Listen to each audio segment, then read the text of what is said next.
hunting family, and welcome back to Tracks and Tackle. Today we've got a special treat for you as we sit down with one of our own, the extraordinary Ace. As a vital part of the Mentzer Outdoors Pro Staff, Ace, he brings a wealth of experience and captivating stories from his own personal journey. So today's episode, Ace Unleashed, we're going to delve into the tales that have shaped Ace's hunting adventures, and we're going to get to know the person behind the outdoor passion. So grab your favorite beverage, settle in, and join us as we uncover the unique perspectives and wild stories that makes Ace an indispensable part of the Mentzer Outdoors family.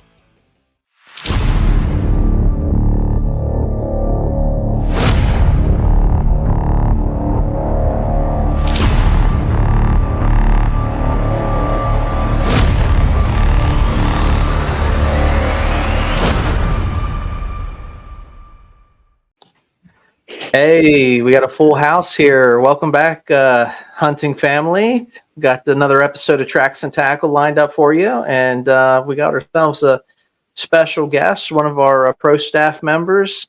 He's been hunting with us for years, and he's got some stories to tell. Want to do a quick introduction with Ace, and as always, we got our co-host and good hunting buddy, the Hollywood Horse. Hollywood, how you doing today? We are doing, man. It's always a good time when we get together. Happy to have Ace, happy to share some stories and share some laughs. So we'll get into a few of those here. Ace, hey, man, what's going on with you? Just another day in paradise, brother. Another day in paradise. Right. So, hey, why don't you tell us a little bit about yourself, your backstory, how long you've been hunting, any other extracurricular outdoors sports that you do. Just tell our viewers and listeners a little bit about yourself. I've been hunting since I've been 9 years old. I've gotten into it from my grandfather. And then since I've been 9 years old, I've been able to get involved with not only Arrow Eagle and Hollywood Horse hunting up at the cabin. I've also been able to do a lot of hunting on my own, which I've learned a couple things from hunting with them and hunting by myself and asking for advice. So I've not to call myself an ace whenever it comes to hunting, but I know a good bit about what works for me and what I can work on. So yeah, I would say that you probably know more. I think I said this in our last episode, honestly, but you know more than a lot of guys. And I also know there's a lot of guys out there that know a lot more than me. And every day that we go out into the outdoors, it's a learning, the nature's our classroom and we can learn from one another. So that's why it's good to have the camaraderie and hang out with a hunting group like we have, because we teach each other different things all the time, right? And the same thing that I encounter might not be the same things that you both encounter on a day-to-day basis going out into the fun outdoors that we call hunting. All about being modest and willing to learn from each other and, sharing memories along the way. So I know you've been hunting for a little bit, buddy, but what you said your grandpa got you in, but what drove you to be like, hey, I wanna try this. I want to pick up the bow, or I want to pick up the gun, and I want to go out the path. This is actually going to be kind of funny, but your dad, actually, hearing all of his hunting stories, and your dad, Arrow Eagle, they both are the ones that, because I think at 8 years old, I was wondering where all why there was blood in the bed of the pickups whenever I would pop in and get something. And they're like, well, good ask questions. I asked too many questions, apparently. And to the point of they're like, they finally broke down and actually told me that's from deer hunting. I'm like, ooh, I want to pick up, and now I want to go deer hunting.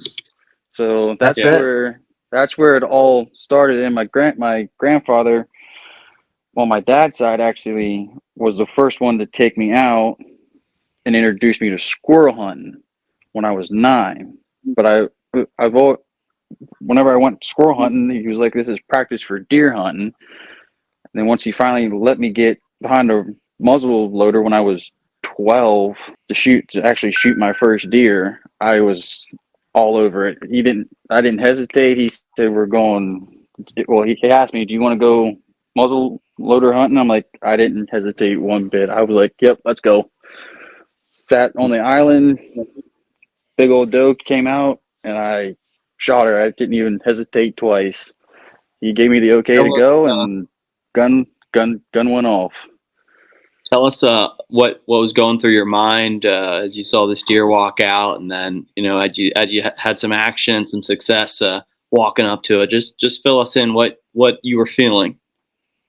Well, at the time, it was like nervous slash nervous slash panic, because I've never shot one before, and still 9 years old, and this gun can probably put me on my butt because I didn't have a whole lot to me at 9 years old. But nervous and panic was basically what was going through my brain, and he had to literally walk me through getting the gun up, sights on it, pulling the hammer back, and then the slow squeeze, not the jerk and squeeze, which will probably jerk and squeeze, you'll miss the deer completely, and then the whole thing will go awry.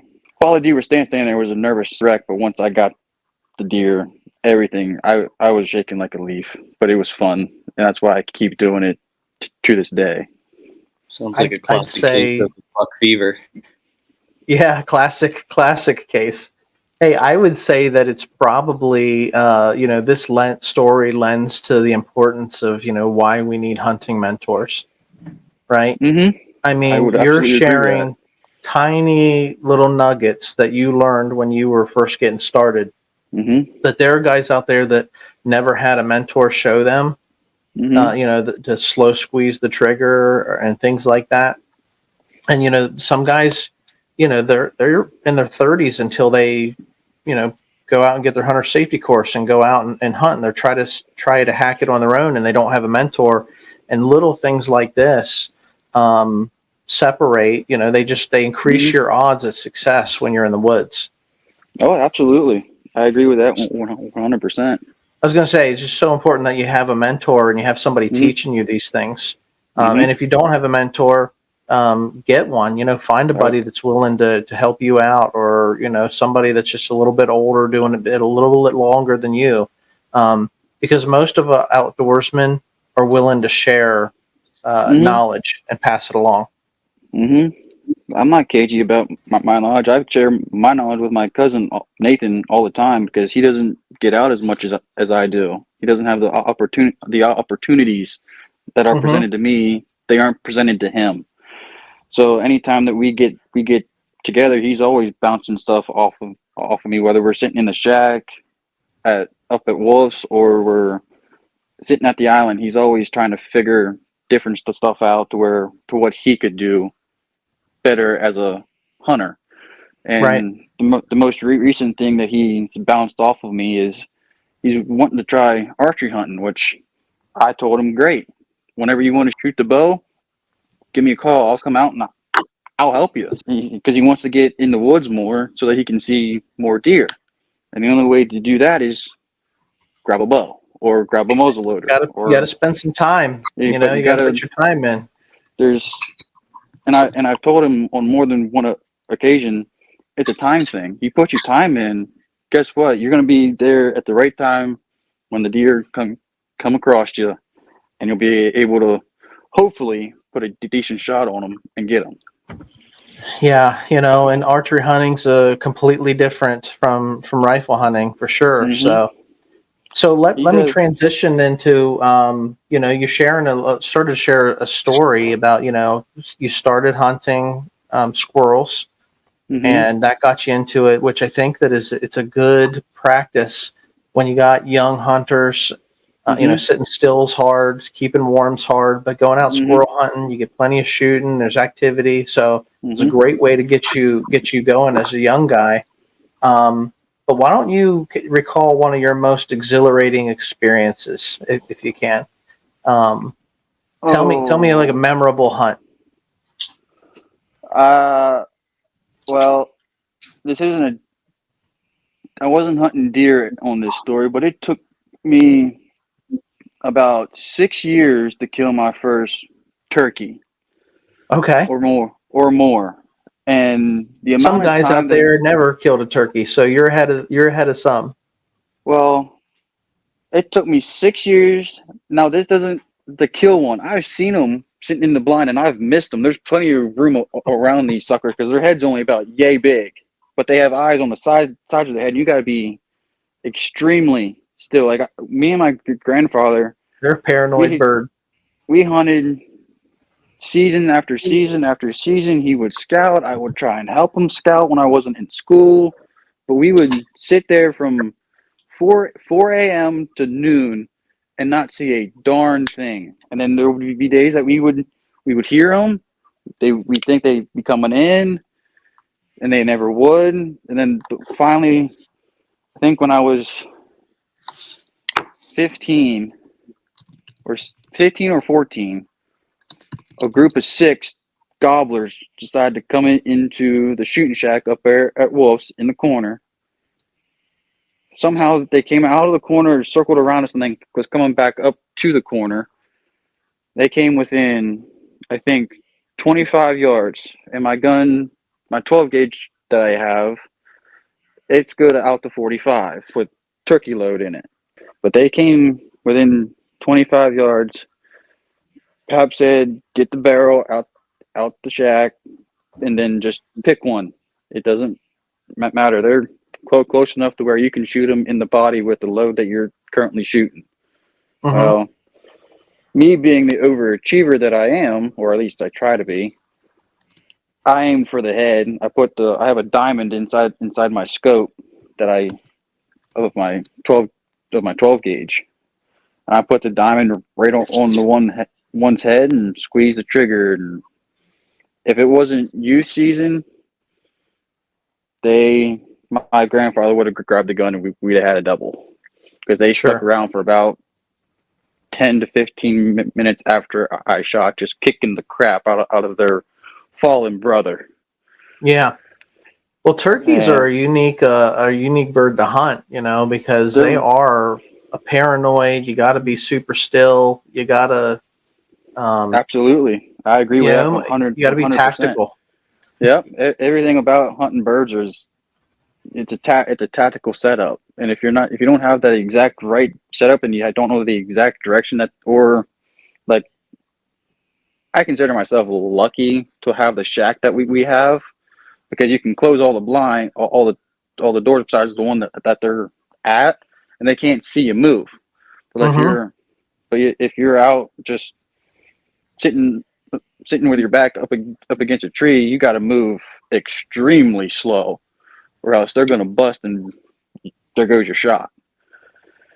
Yeah, I've been busted many times. So have I. Trust me. So have I. There's just something about the thrill of the chase. It's because of how hard they are to hunt and even just to get close. Even if I don't squeeze a trigger on a turkey, after they leave, I still get the shakes. It's like this just the adrenaline of them coming in close is amazing. That you even got them in to where you could see them is fun for me. Yeah. Same with deer and same with squirrels. Well, I don't hunt squirrels as much, but same with deer. Just getting them in to the point where I can see you.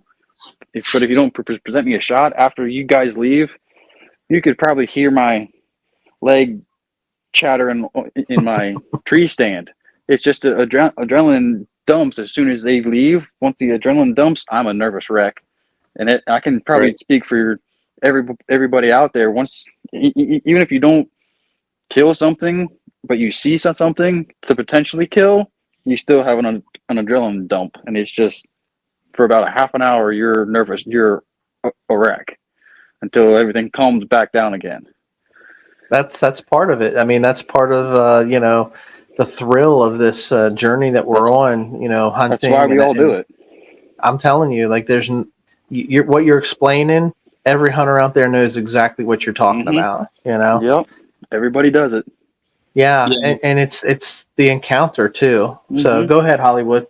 Yeah, just chiming in here that that's what it's about, getting out in the woods, just to it can be frustrating. Having success is always fun. It's always good to get meat in the freezer and, to put food on the table for your family. But just being out in the woods, it's always nice if you see stuff. But, if you're out turkey hunting or if you're out deer hunting, just to be out with God, be out with nature and just enjoy your scenery. If you see something, even better, you get a little bit more of a thrill. But yeah, just not to get frustrated if you have an opportunity and you spoil it, or things don't quite go your way. You can just look back and just highlight on, just getting away from work and joining your hunting community, whether it's your hunting family, your hunting brothers, your hunting sisters, just being out in the wild with those around you that are close to you. Yeah, without a doubt. I agree with that too. So you were saying that you you had the successful, that was a great memorable hunt. Did you ever have a moment in the field where everything just lined up perfectly, resulting in a remarkable, hats off, you get that adrenaline dump like you were talking about? Because it's not always a successful hunt, but and then on the other side of that question, did you ever have an experience where something just went wrong, and you got busted or whatever? And why don't you share a little bit about that with us? Because I think we can all relate. My senior year rifle season, I was able to leave school about 12:30, and I told my parents as soon as rifle season comes and I still have tags, don't expect to see me till dark o'clock. I'm coming home, changing clothes, grabbing the gun, I'm gone. I'm going to sit. Well, I believe it was either Thursday or a Friday. I'm sitting on the island up there at Wolf's. I'm about to take a nap. And I hear movement off to my, I guess you would say left, of deer coming through the cornfield. Well, I don't have a doe tag. I only have a buck tag. So I'm hunting horns. At that time, I see horns, and I'm like, "Oh, I need to." Well, I'm awake now because I heard noises. That'll wake you up. That'll wake you up in a hurry. It's like, that instant shock of caffeine you get in the morning that you need to wake up. Yeah, this is a shock of adrenaline that has your eyeballs about softball size and going, "Holy crap! Here we go." Weren't sleepy no more. We weren't sleepy no more. No. Well, I see a doe, and I look behind it, and here's a dude with some headgear, decent sized headgear. And I'm of age now that I have to make sure that there's 3 points on one side before I even squeeze a trigger. Right. How far out do you think that deer was? Probably about pushing 75 to 100. Okay. From where I was sitting. Good. I put the crosshairs on him, and I, of course, check his headgear to make sure he's got 3. I counted 3. I'm like, good enough. Safety went off. Gun goes off shortly thereafter. He hits the deck. My grandfather, who was up in the house using the bathroom, nonetheless, here's my gunshot go off because he knew that I was down there hunting, and he's like, he calls me LLS for a reason, and I'll let you in on what LLS means. It's a lucky little shit. Well, he says to Grammy, that lucky little shit got one, and he's like, I know he doesn't have a doe tag. It better have horns on it. Well, he gets down to me, and he's staring at me like he's pissed off at me, and I'm like, Pap, there's headgear on it. You can check it if you want to. It's a 7-point. I've shot whenever I was a youth, I've shot in spike bugs, button bugs. I've shot them all the way up to 7 points. I've yet to get an 8-point. But at the point in time, whenever he came across me, it was time to put a 7-point to sleep. And whenever I tell you, he felt like one of your 2 9s that we had to drag up from the backside. He was a big boy, but he put a lot of meat in the freezer, and he tasted pretty good too. That's what's important. Feels good, doesn't it? Oh, yes. Especially whenever there's no tracking involved. Right. Especially when there's no tracking involved. That's right. Stories like these, you never forget. I don't know, with time, I don't know how much time, but years, you can start dragging stories apart and adding details and slipping by people. But like just your first deer, you always remember how it went and how it went down. And same for that, your big buck you got there. So good shooting, Tex. I still remember that like it was yesterday, because that was my Right. first big buck that I got. Yeah, we never forget the first buck, and definitely our first big buck.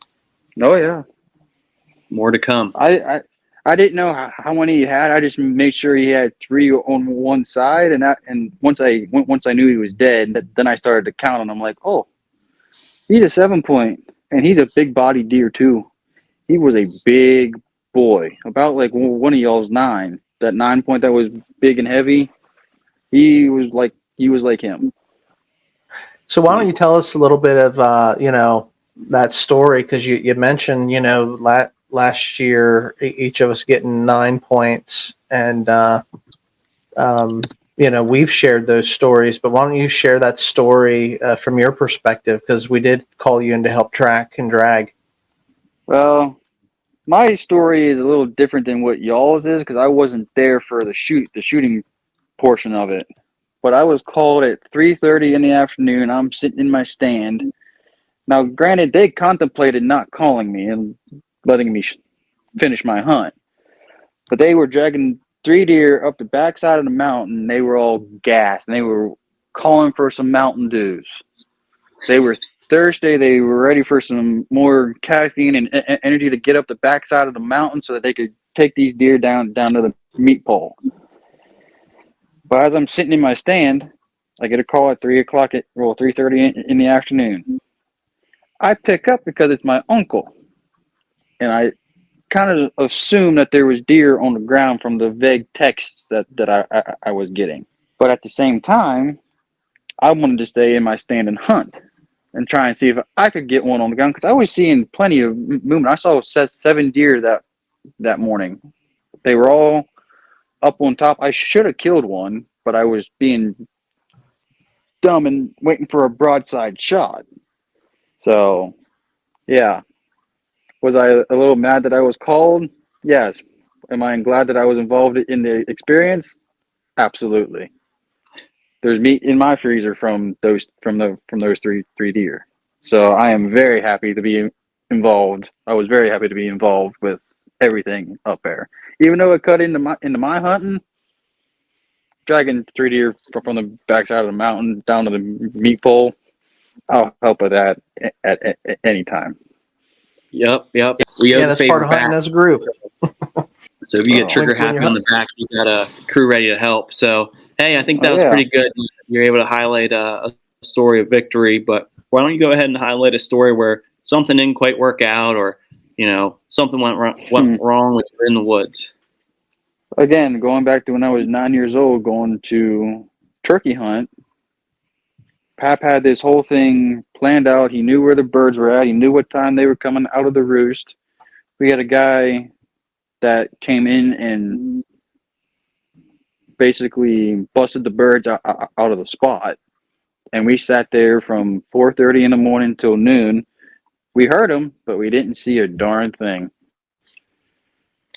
And that frustrated, because I was 9 years old. First time out. The first time I didn't see anything, because before then I was out squirrel hunting and deer hunting, and I killed 6 squirrels and I killed a deer. So I was riding high on all kinds of confidence and everything else, thinking this is going to line up straight like everything else did. That was the first time I ever came home without anything in the truck or putting a tag on something. And that continued for about 5 to 6 more years, of where I would shoot at them, but I'd miss them completely. And we also figured out at that same time, if I don't have a scope if I don't have a scope, I can't hit a broadside of a barn. Put a scope on a shotgun or on a rifle, on a crossbow, I can all of a sudden, it makes a difference, doesn't it? I'm lethal. And the year after he put the scope on my shotgun is the year that I killed.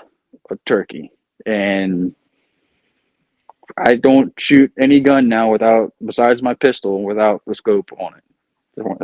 If I'm shooting a gun, I need a scope. So we all have those examples where something goes wrong, and things don't go according to plan. But if the true test of one's character is, can we learn from that? When something doesn't go right, and what's the lesson in it? Because there's a lesson in everything. So, well, the lesson for me was stay patient. Stay patient. It'll happen if you put the time and the work in. Everything will line up as it should. And the 1 year that I did kill a turkey, everything lined. You could pull those turkeys in on a string. They came right in, and everything worked like it was supposed to. And it was a stroke of genius. But on those years that it doesn't work, it's about being patient and waiting and putting the work in for the stroke of genius to happen. And that was one of the big things for me whenever I started out. I didn't have a whole lot of patience, but to hunt turkeys, you have to have a lot of patience. And as I've gotten older, I've understood that, especially whenever you're sitting in a deer stand for 10, maybe 12 hours plus, and you still don't see anything. But then at the last tidbit of light that you can see through, that you can even see your pins or see through your scope, here comes one. And this is why you sit all that 10 to 12 plus hours to get a glimpse of one walking right to you. You highlighted it earlier too, just when you were, taking your little nap and you woke up the noises. It woke you up right. I wasn't sleepy. I wasn't sleepy no more. Everything was flowing, and I was warm again. Yeah, that's why I was gonna take a nap, because I was cold. So I was bundled up. All it takes is a little action or a little scenery, and it gets the blood pumping. So the more you're out in the woods, the more you're patient, the more opportunities you wait to give yourself, the more thrill that you'll have, and the better success. So I agree with you there. Absolutely. Yeah, and when you guys are talking about a turkey hunting, turkey hunting is a completely different animal. Turkey chess. It's turkey chess, right? They're not playing pretty much checkers. what it is, yes. And you're playing chess. The thing is with those birds is, like, if you got a gobbler in the spring and it's his time, like, everything will line up. Like, when it's his time to die, he's coming, and it's going to happen. But if it's not, he's very, they're, like I say, they're schizophrenic in the way that they act, and everything's got to be just perfect with them. So it's actually, it is chess for sure. If they notice one thing out of place or one thing that they don't like, they're gone. They don't ask questions. They don't come in and investigate. They know something's not right, because that's their home. And just like if you will walk into your house and something's not right, you know it immediately. Something don't feel right. Well, same thing with turkeys in the woods. They can feel it and see it. Something's not right. They ain't asking questions. They're gone. Yeah, no doubt. No doubt. Well, listen, I wanted to ask you a little bit about family traditions, because we all are part of the Mentzer Pro Staff family. And certainly we have a hunting family that tunes in and follows and watches and listens to these podcasts. But, from your perspective, are there, how have traditions of hunting? I know you shared the story about, just being a little guy and seeing blood in the tailgate made you an inquisitive person, and you wanted to get involved. But I know from, coming from this family, even at a young age, we try to make it exciting for the youngsters and the next generation and everybody else to know what's going on and to be part of it. And, you come home with a deer on the tailgate, and you try to get a picture with them, just to share the experience, with the next generation. But, from a traditions standpoint, why don't you share with our listeners, any traditions that's been passed on down to your generation that you really appreciate and value? The one tradition, and it wasn't brought to me by this hunting group. This was before I actually started hunting with you guys. Mm-hmm. But with the turkey hunting, there's 2 notches on the buttstock of my gun from those Mm-hmm. two birds that I've killed. Every time you killed one, well, I killed one, I put a notch in that buttstock of the 12 gauge that I have. Now, when it comes to deer hunting, I have a bad habit of taking the tags that I tag them with, and I save them for memorabilia. And I got a stack of them in the hunting room that we have at my house. There's probably a stack of them up at the cabin, and I like to take pictures as well for memories. And Mm-hmm. I believe every time that somebody kills a deer, there's a picture being taken for memories, and that's a Sure. tradition that our family has. And then whether we're at the cabin or at Lonnie's house, Ronnie's house, my house, we always like to we celebrate the small things, especially whenever you Mm-hmm. drop the tailgate on. In my case, this year, 2 deer that I got on the last day of rifle. Everybody was there to help me celebrate, drinking beers, hanging out with the boys. We make it one big party, basically. Once deer, even if deer don't hit the ground, still one big party. But Doesn't it's get even much better. Yeah, and celebrate each other. once deer do hit the ground, it makes the beer taste that much better. True words have not been spoken. Yeah, I know we were talking about, some people have a tradition of, when they get their deer mounted, on the back of the mount, like taking that tag from that year and putting it, or writing a note, hey, this was this year, this was where I was whenever I harvested that animal, so, yeah, I mean, they're just different traditions that we have in place. I don't know, Hollywood, from your perspective, are there any traditions that you've had passed down to you that you would say are special and memorable? I think I don't know if it's necessarily on the ropes of tradition, but it's more so what's been passed down. So I guess that's Right. tradition, yeah. So just growing up, it's a big thing to mentor those that are below you, and as you get older, just mentor all those around you. But I think a big thing, Ace here highlighted on a little bit, is celebrating the little stuff. So if anybody around you, has some action, we're all there to help. We're there to celebrate. We're there to, pick them up. And, even if you're the most modest person and you have all the success, but, just to be there like, hey, like, good job, good work. And we all kind of join hands together and help each other out. So, yeah, it's a big tradition. I think it's, like a lot of families do, opening day, getting out together, especially getting the cabin the day before, just, play some card games, shoot the breeze, watch a John Wayne movie or two, whatever gives you some good luck. Yeah, you make sure that you do the day before. But yeah, I think just hanging out together as a family, especially when it comes around these prime seasons, is the biggest tradition that I can think of. What about you? Well, I think I really appreciate the time with you guys, at camp when we go up and we do spend a couple of days together, so it's more about hanging out than it is about hunting, even, for me. Yeah. But, we try to make time, even over the summer, we did a lot of fishing and stuff last year. So we can make the time to hang out and spend time with one another.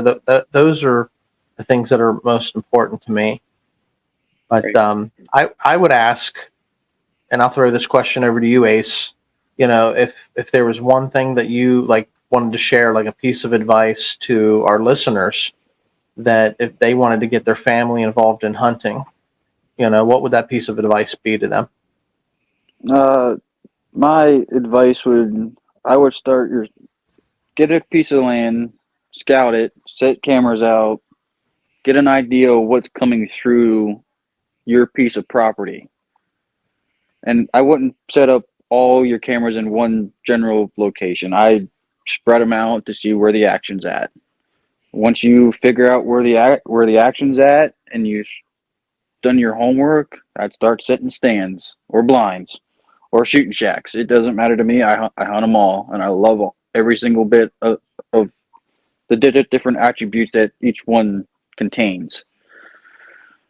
But I'd put your hard work and dedication to putting out and scouting, and then once the hunting season starts to come in, patience, and one of the days that you're out, everything will line up like it's supposed to.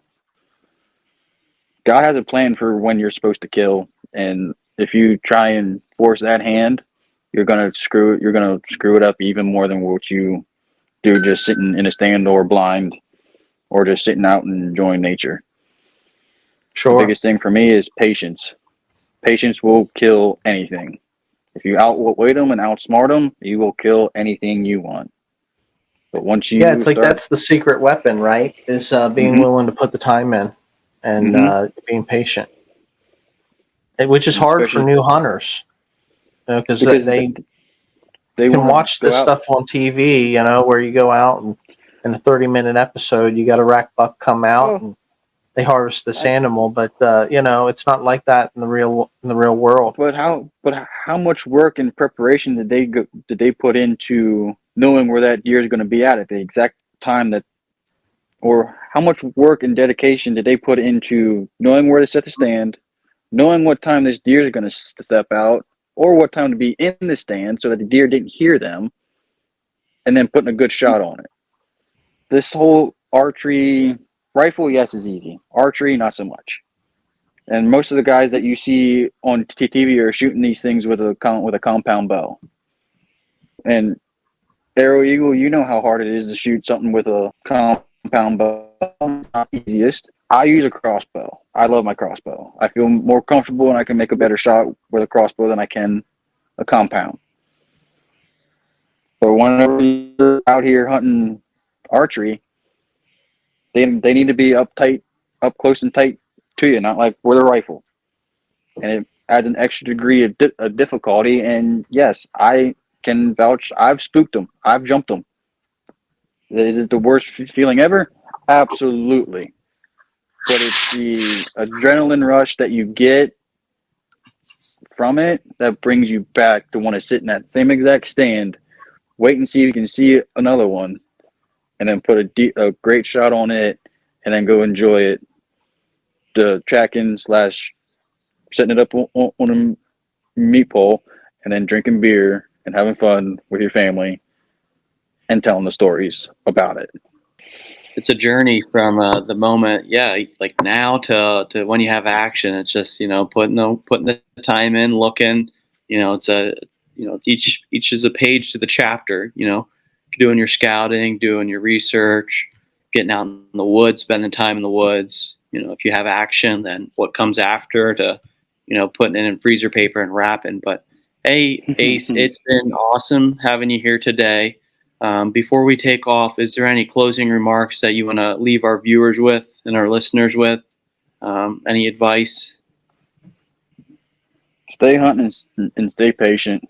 Stay patient. You'll kill a lot of stuff. But right. So, thanks for joining us today. So glad to have you.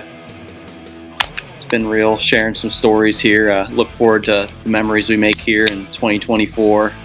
So, it's going to be fun. As always, nature's our playground. Stay wild. Thanks for joining us here on Tracks and Tackles. You can listen to us on Spotify, Apple Music, any of your streaming services.